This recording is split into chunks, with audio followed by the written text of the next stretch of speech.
receiver, running back. He plays more than one position. He's very familiar with that offense and what that offense can do and what he can be at the weapon he can be in that Georgia Tech offense. So let's not be too hard on that. Florida State very may well bounce back during this season and get some hard W's out of this. I think this is just preview of what we're going to see this season, ladies and gentlemen. Like I really do. This is a preview of what we're going to see this season. This is not going to be the only upset. I don't think so that we're going to see this football season. Whether it happens week 1, week 2, week 3, so forth and so on. I don't mind that. QB says he caught a game that was reminiscent of the backup QBs from last year. Yeah, yeah, okay. I could dig that because you heard me say like was he scared to call the game, right? You know what I mean? They replaced a lot of talent with portal players. Yeah. Um what you got to say to that before I go into that? They replaced a lot of talent with portal players. I mean, the interesting thing about all of this is that they have a bye week this week. They're not playing in consecutive weeks, so they're not gonna play this upcoming Saturday. So in reality, they have an opportunity to me, in the grand scheme of this, they could look at this somewhat as like, okay, a scrimmage, right? Okay, this Mm-hmm. was a practice. Obviously, it counts in the win loss column, but they can look at this and say, okay, well, these are some of the strategies that we felt like were going to work, and they didn't come to fruition. So we don't have to immediately go right back into game prep for our second opponent. We can take a couple of days to focus on us and figure out where the disconnect was. Whether was it the traveling, right? Obviously, people are going to conjure up all type of excuses. Was it guys too full of themselves, had Yeah. contentments, had complacency, not contentment, but as a sense of complacency stepped in, right? So Mike Norvell has an opportunity to, he and his coaching staff, they have an opportunity this upcoming week to focus back on them. And then the following week, they can get right back into game prep again, where they're going to Mm-hmm. be playing Mike Norvell's previous job, Memphis. Um, so, again, this was a game where two teams, again, Mm-hmm. the weather permitted for them to do exactly what they wanted to do. Georgia Tech led the ACC in rushing last year. Florida State was a very potent running team last year as well.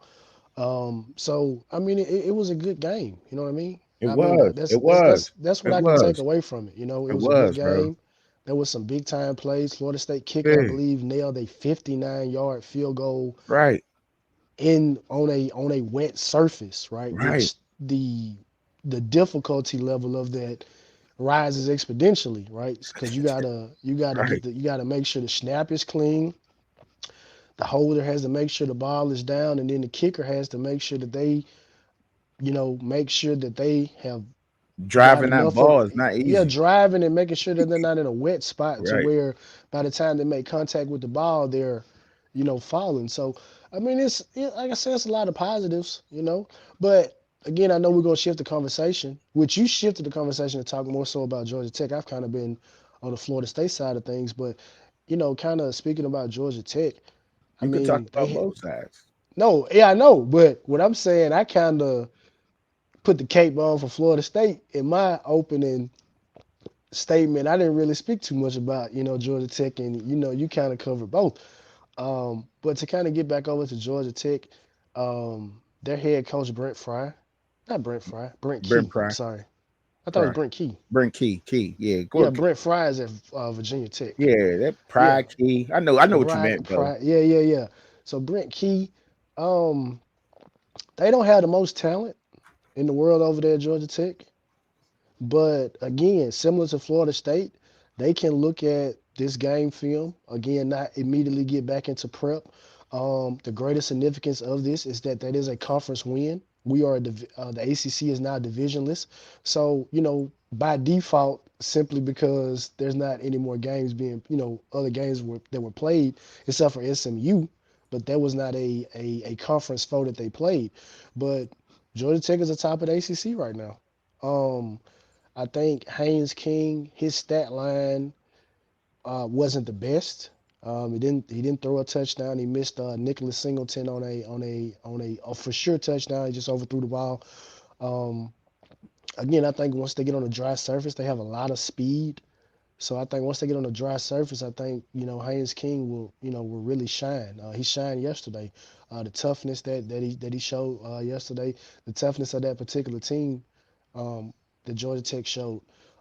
And again, going back to one of the shows that I recently recorded over on the Canes Roundtable, Georgia Tech was one of those games that I said, we can look at the schedule all we want to, in terms of saying that it's favorable, but you got to kind of look at what teams have done. You got to kind of look at what teams have improved in. And I'll say this, and I give it back to you.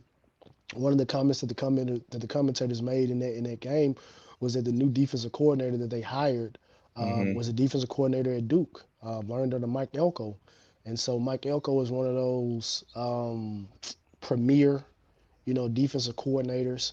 So essentially they've gotten a guy that's off of his particular tree, and they went and got a recruit by the name of, well, a transfer by the name of Romello Height, which was a big time guy, went out to USC. He flashed a few times. So I mean, they have all of the ingredients, to make this ACC race, interesting. And I know a lot of people are going to take a lot away from a week one game, but again, it's just week one. You still have a lot to work on. And I'll say this in closing: for a first game of the season, it wasn't heavily penalized, Mm-mm. which to Mm-mm. me, shows that those coaching staffs, as well as the players, because you can't just give all the credit to the coaching staff. Those players showed a lot of self-discipline. There wasn't a lot of false starts. There weren't a lot of holdings. I know one of the bigger penalties that happened was a Romello Height sack where he, ended up grabbing DJ U's face mask.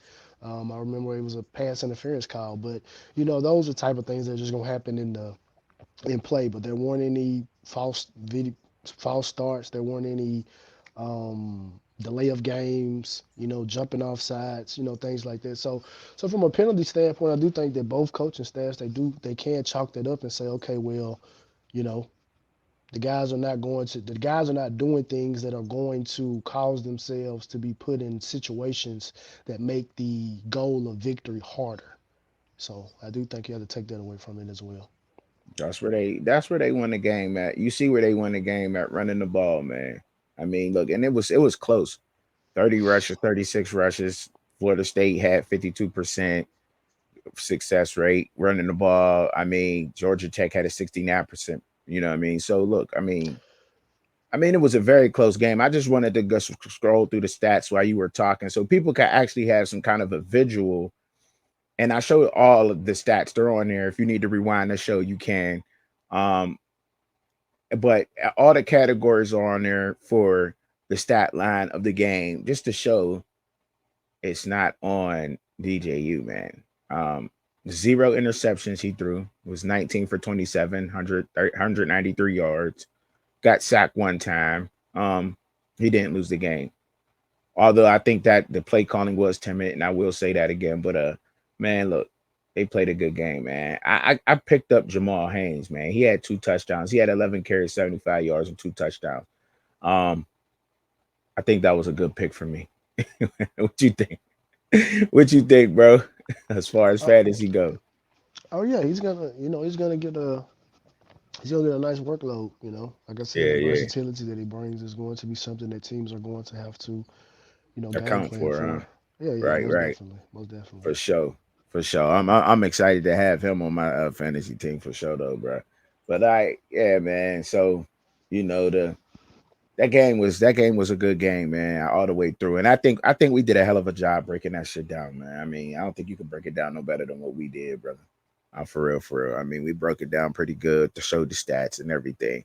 So, talking about some other games that may be coming up here in the future, that's coming up in the future here, right? Um, UNC and Minnesota, right? PJ Fleck doing this thing. Um, I think Minnesota is the heavy favorites to win this game. And not the heavy favorite. I think they're not heavy, but they are the favorite to win this game, right? want to